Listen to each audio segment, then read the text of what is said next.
Alrighty then, this should be operational right now. Good evening, good morning, good afternoon everybody. Welcome, welcome. I was just enjoying the classic. And then all of a sudden I got the message in guild chat like, hey, cinematics are out. The cinematics for 8.2.5 that we've all been hoping to see real soon. Just adjusting my camera a wee bit because I don't want to, you know, blur out the entire thing. Per usual with these reaction videos, if I feel like I have something interesting to say, then I'll definitely upload a reaction to this. And I'm curious.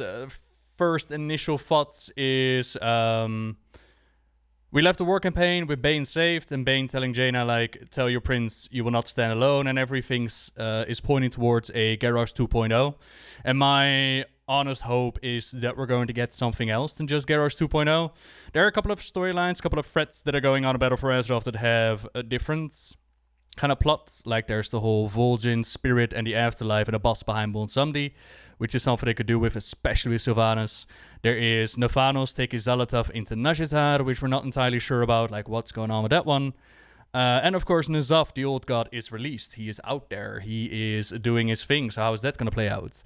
So this is apparently, Wowhead has titled it War Campaign Finale. I don't know if it's the intro cinematic. I don't know if it's the outro cinematic. But let's just play it and see where we end up.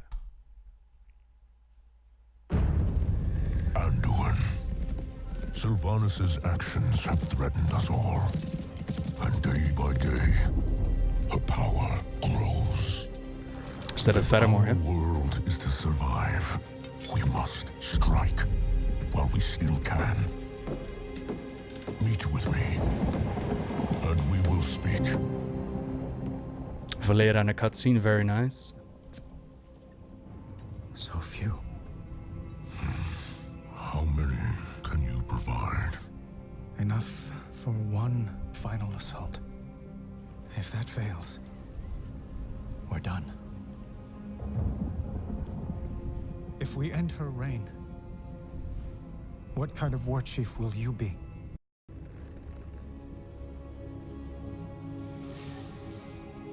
The horde I joined was birthed in blood, tainted by corruption.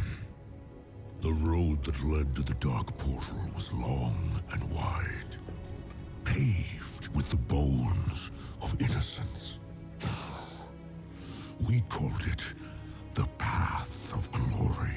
Oh, those delicious Draenei bones. That was the great lie upon which the Horde was founded. That anything we did was honorable. Thrall, Vol'jin, they were not the true heirs to Blackhand's bloody legacy. Sylvanas Windrunner is. No. No, this is the Horde. Led by you. Someone who has Honor. I've never known honor. Oh shit. They deserve more. But the Horde is doomed to be shackled by the chains of the past. The Horde has no exclusive claim to regrets. Arthas, Dalen, the ghosts of the past haunt us as well. We could not fill the chasm between the Horde and Alliance if we labored 1,000 years. You know this. Then what are we fighting for?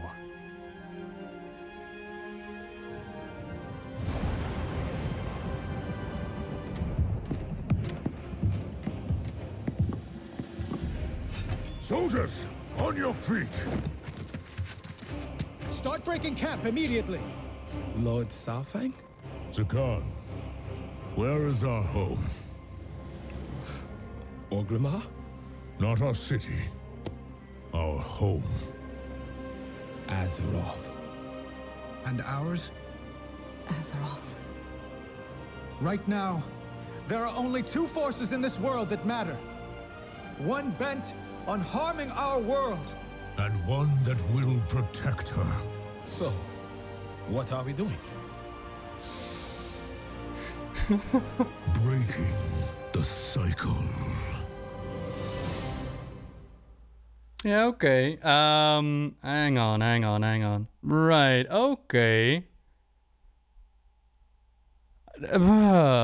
Sylvanas. Okay, hang on. First of all, I want to check out like who exactly are in the meeting, because there were quite a lot of people. that actually showed up. Like, we got Bane and Jaina, of course, which makes sense. Then we have Valera and Shaw that showed up. They joined the recruits as well.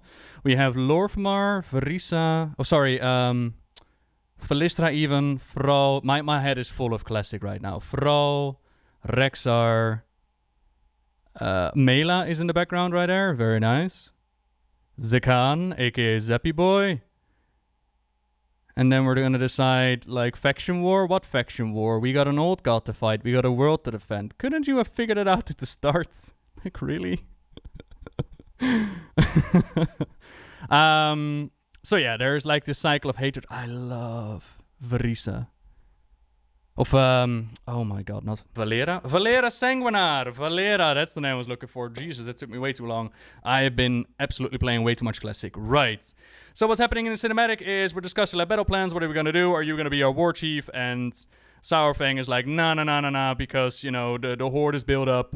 My legacy for the Horde. I'm not a Vol'jin, I'm not a Vrol.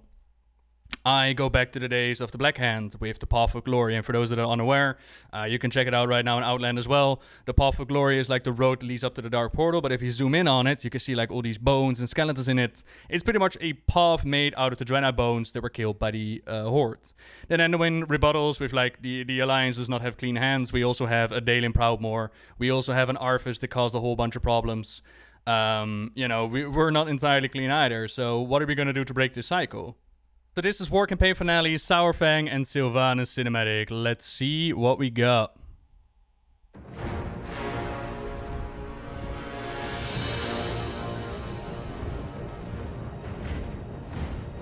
Walk up to the gates of Orgrimmar. Both armies assembled. Sylvanas, it is over. Oh wait, Sylvanas, you've done bad things, but we got something to focus on now. Varrock, it's time. Those who defend Orgrimmar are Horde as well. Our brothers and sisters. These warriors have sworn to fight. For you. Many lives will be lost. Or perhaps just one. Mak'gora. Sylvanas Windrunner! I challenge Mak'gora!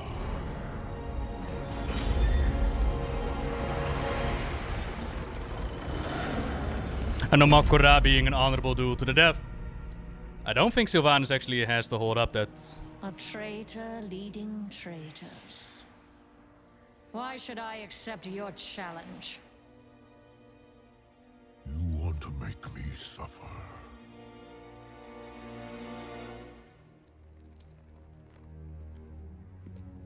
Yeah, okay.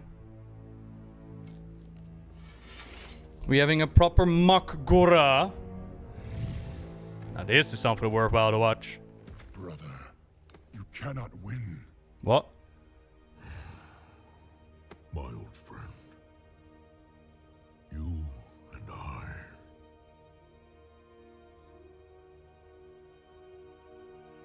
We don't get to hide. I don't know. I kind of give it to Sourfang, to be honest. Set you on this path. And we knew where it could lead. Walk with me. The rest of the way.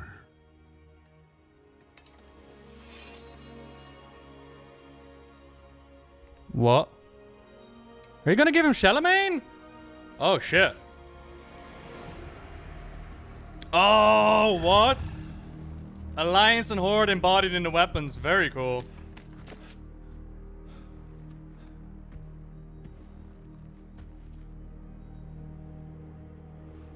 Let it be finished.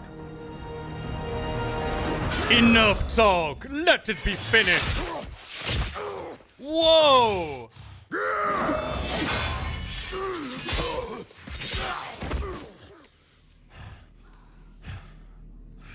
The High Overlord falls. I trusted you. And so did they. Death comes, old soldier. And all their hope dies with you.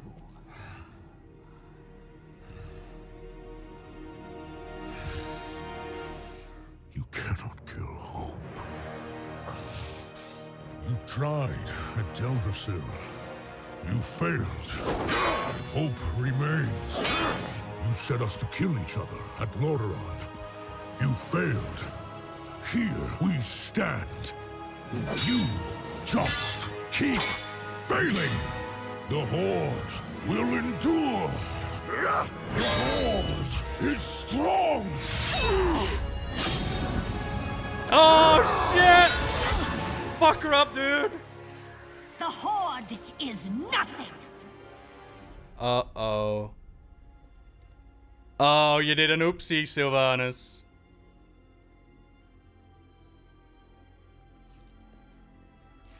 You are all nothing!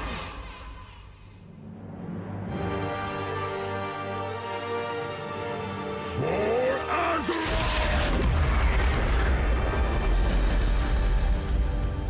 Wow. But not Sourfang, You though. could see yourselves as I see you. Toy soldiers in tin plate. Beasts who howl for honor.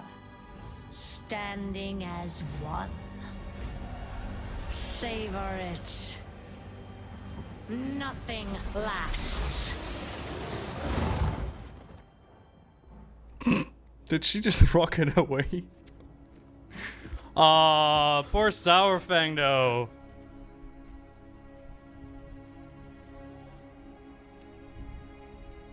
What do we do now? What we always do, mate. We work together against the greater threat. We bring him home. Or that.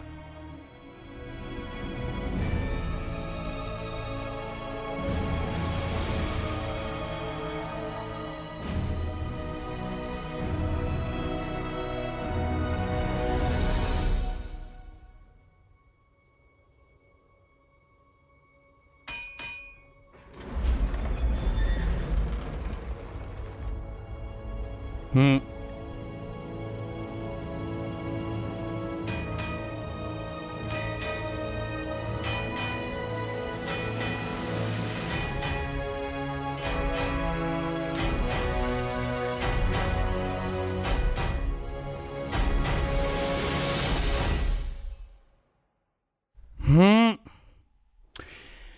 Interesting stuff. So, as some speculate about, the self-imposed exile from Sylvanas does indeed seem to be a thing.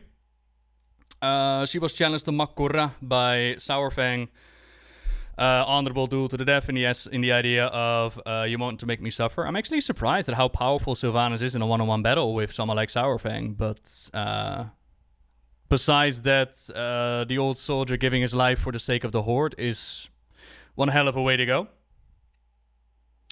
Like, my immediate thought that shot out for the choice that they made in this regard, and the story of Sylvanas is always going to be difficult to tell, right? We've got the literal genocide of the Night Elves, so there's nobody that's going to be like, oh yeah, this is something that you can do in order to make up for that. That's not going to happen, but at the same time, we do now see that the Horde is without a war chief, and the Forsaken see their leader fly off into Team Rocket blasting off again. Nothing lasts. Whee!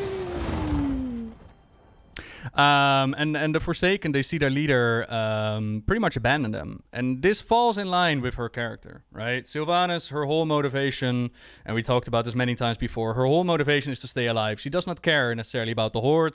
The Horde is a way to get to her goals. Also, Shadowlands expansion. I mean, maybe she's flying off now to get, like, I don't know, a bargain with Helya again, and that will lead to the ghost ships. Maybe she'll pick up, like, the piece of the battlefield. It's still a possibility. Yeah, it's it's probably the best case scenario that we could have hoped for, because it's not a direct kill-off for Sylvanas, so it's not entirely Garrosh 2.0, except it's Garrosh 2.0 in reverse. Because we also had the whole Karen dying and them rising up. But whatever. So as usual, as what we do is we put aside the differences and we focus on the real threats, the real big bad in the world out there, which is presumably... well, not presumably, we know this. It's Azeroth dying, right? And we're going to focus on healing her. We got N'Zoth out there. And then we have Sylvanas on the loose, who's doing whatever she's doing. I wished for more, man. But it's idle hope, ain't it? Like, from the moment that we saw the whole Darkshore campaign and Teldra's Hill and the Burning, we knew that this war chief had to go. Like, there was no real scenario in which you could see Sylvanas keep on leading the Horde, wasn't it? And as the patches went on, we saw that rebellion rise up, the Darkspear / Sourfang rebellion. It's just that the conclusion of said rebellion is done in the war campaign 8.2.5, meaning that 8.3, if we're going to get it, is going to focus on the big bad, which then leads to the question, like, okay, what exactly are they going to show at BlizzCon? Is BlizzCon the one where they're going to show, like, the world destroyed? Are the old gods going to break out of their prisons and it's going to be the whole rise of the Black Empire? I'd be well down for that. Are we going to see Azeroth rise up herself and wake up and be like, oh, you tried to heal me, good job, world, or you failed in healing me, die, world, something like that. That's what I still very much enjoy throughout Battle for Azeroth, which is the story and the direction they can take it is still so many different pathways. And again, the story can be taken in many different pathways. And since we've now taken care of the War Chief, at least we don't have to worry about the true Garrosh 2.0, like Siege of Orgrimmar. All it took is a one-on-one. With poor old Sourfang dead. And we're gonna take him home. Oh yeah, I didn't mention it, by the way. Taking him home has to do with his son.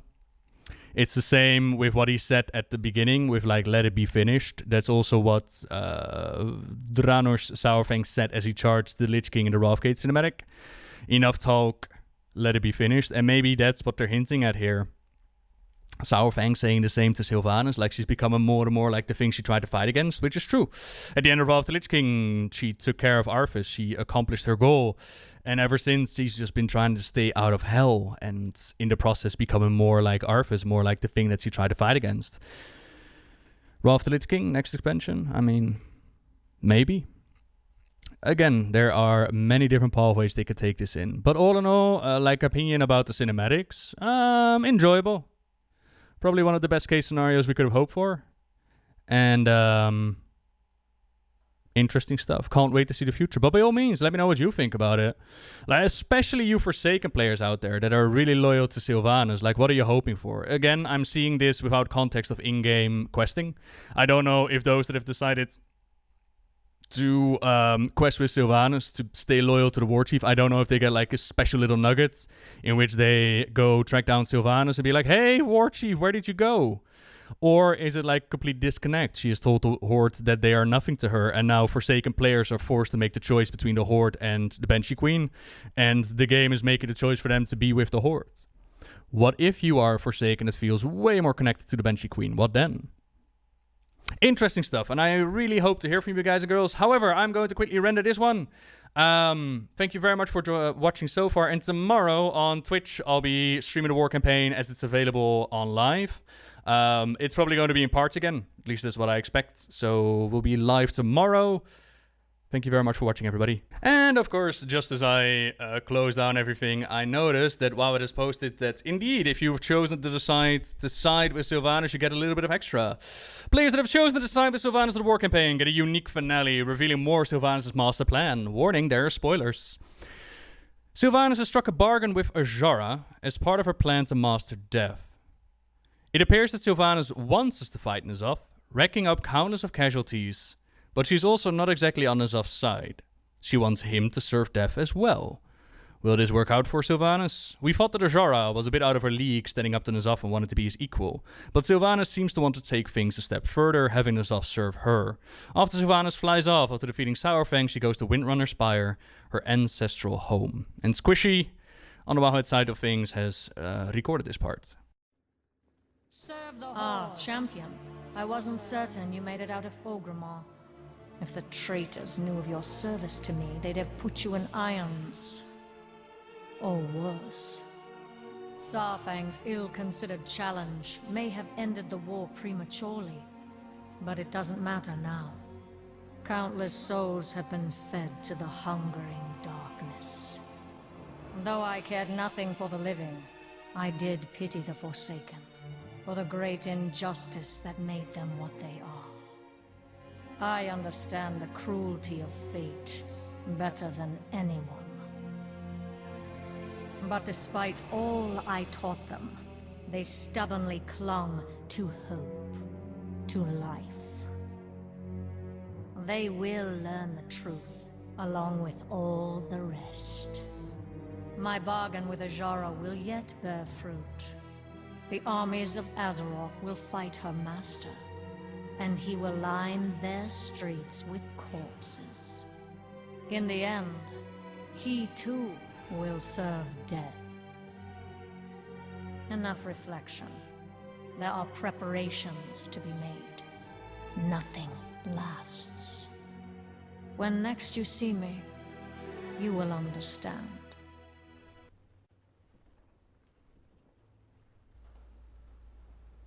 Okay.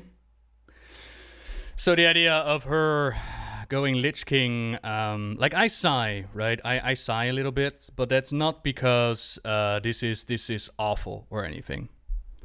It's just that I had more hopes for Sylvanas' storyline in general. I don't know, like not everybody hug each other or something like that, but just it's probably my Sylvanas fanboy talking. Anyways, so it doesn't seem like they had in the description of the article, she made a bargain with Azara in order to release N'Zoth for her own schemes. I didn't actually see Nephanos in all of this either. So is Nephanos just gonna chill with the Horde now? Is everybody gonna be cool with that? I highly doubt it. I imagine that he's gonna find his Windrunner, his beloved Sylvanas again. And she wants to master death. So what Sourfang told her, like, enough, let it be finished. She will go above and beyond in order to make that happen. An old god under the control of death, eh? Curious. And he will line their streets. This also falls in line with what we read in the short story before the whole Battle for Azeroth was released with the Darkshore campaign, I believe it was. In which Sylvanas and Sourfang, they had like a little argument. They had a discussion about how they could bring victory to the Horde. Like, could they negotiate peace with the Alliance with Anduin as their king? Yeah, sure enough. But how long would that victory last, right? Would it be 10 years, 50 years, 100 years? Time breaks all bonds.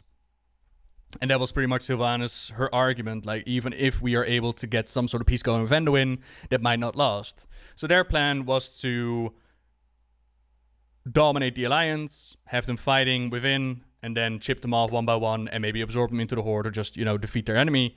But then, of course, the question also becomes, if time truly breaks all bonds, then what about those that are loyal to her amongst the Horde? To which a lot of people were like, well, she'll probably want to resurrect them all in undeath, right? This could have been a great plotline, a great storyline when it comes to the Night Elves that are also converted into an army now. The ones that died at the Burning Hotel to the Seal, the ones that we see during the Darkshore campaign. A lot of the elves seemingly seem to work for Sylvanas now. Yet, at the same time, if you talk to them, they tell you, like, I have my own motivations, my own reasons to work for Sylvanas. I think it would be interesting if she actually took away that free will. Now, from this questline, I will say the one thing that stood out for me is that she says, like, I feel for the Forsaken, what was done to them, and I understand the wheels of fate turning that way. I understand their pain. And this definitely flies for the Forsaken that were hit by the plague, the Forsaken that joined her at the beginning. But over time, she started to make Forsaken herself. To which I'm like, okay, cool. But, it's nice that you want to reproduce and keep your armies going. Well, not reproduce, but create more corpses and keep your armies going. But you are inflicting the same pain and suffering on them as was done onto you. And as you can see, despite all I taught them, they stubbornly cling to hope, to life. They will learn the truth along with all the rest. In the end, death will claim us all. In the end, death is waiting for us all. Yeah. Interesting stuff. Rise of the Lich Queen, perhaps. Not the last that we've seen of Sylvanas. I do very much enjoy that they added like a little extra quest line for those that did stick with the war chief. That they get to see a little bit of extra dialogue. That's a very, very nice touch. So even amongst the Horde, even though they ally with the Alliance, even though we stand together for the fate of Azeroth as well as N'Zoth, because apparently Sylvanas has confirmed that we're going to be fighting N'Zoth next, they are still loyal to her. Now, why would anyone still be loyal to somebody that tells you to go and die and it doesn't matter? That's beyond me, but you know... All hail Sylvanas the Banshee Queen. We love her. Interesting stuff. Yeah, and like I mentioned before, we'll be discussing this on Twitch tomorrow as well. Should make for some interesting stuff. Right, everybody. Till next time. Man, oh man, am I happy that I did not upload this quite yet. As apparently also, the Alliance gets a finale. Players that have chosen to side with Sourfang on the war campaign or players the Alliance get a special finale where they deal with the aftermath of the earlier cinematics. Spoilers! After the events of the Fourth War, Thrall and Anduin host a funeral for Sourfang. Jaina and Valera are present as well, and the Alliance members head through a portal to Borealis towards the end of the cutscene. Let's see what this is all about, shall we? Varrock Sarfang, son of Koruk, Supreme Commander of the Might of Kalimdor, High Overlord of the Horde. He led the charge against the Lich King. He defended our world from the Legion. Sarfang inspired all of us to strive for true honor, and his legacy will live on in our deeds. When the Alliance and Horde marched on Ahn'Qiraj, it was Saurfang who valiantly commanded our combined forces. Today, his courage saved thousands of lives on both sides of the battle. His sacrifice will never be forgotten. You have earned your warrior's death, old friend. Now, greet your son with honor and glory. Oh, Madsen, it's so nice to have you back. Zog Zog.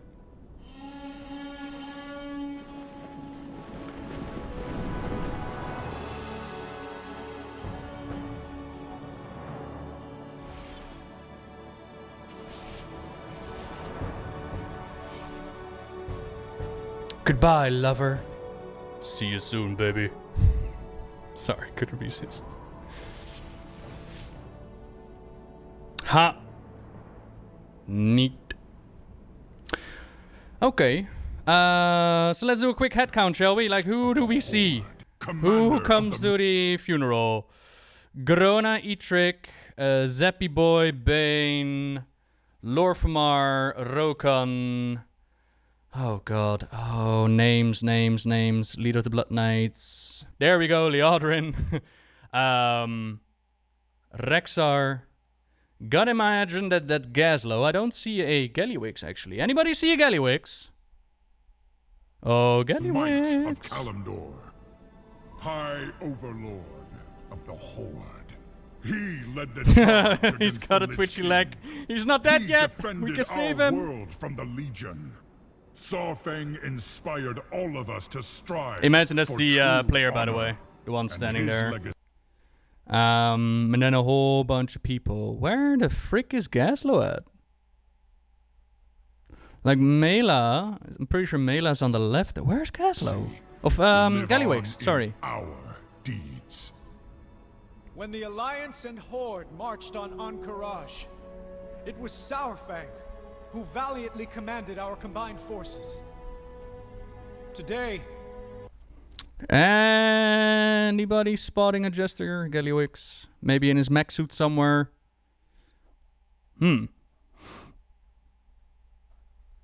One has to wonder if he thinks that there's profit to be earned somewhere else. His courage saved thousands.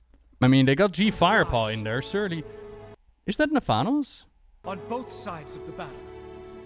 Nah, surely that's not Nephanos. Will never be forgotten. You have earned your warrior's death, death, old friend. Now, greet your son with honor and glory.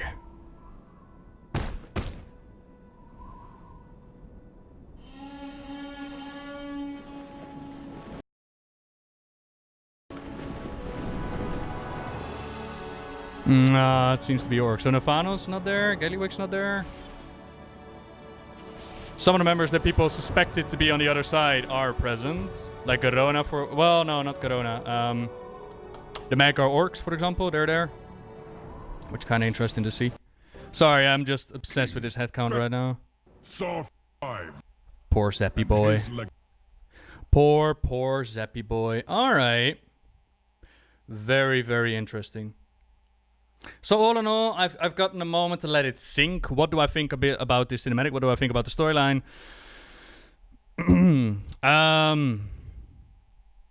Again, best case scenario. I think we got the best case scenario out of this one. I would have personally preferred it if Sylvanas would have like realized that the old gods have been playing her rather than the other way around. But this is a way they can do it as well.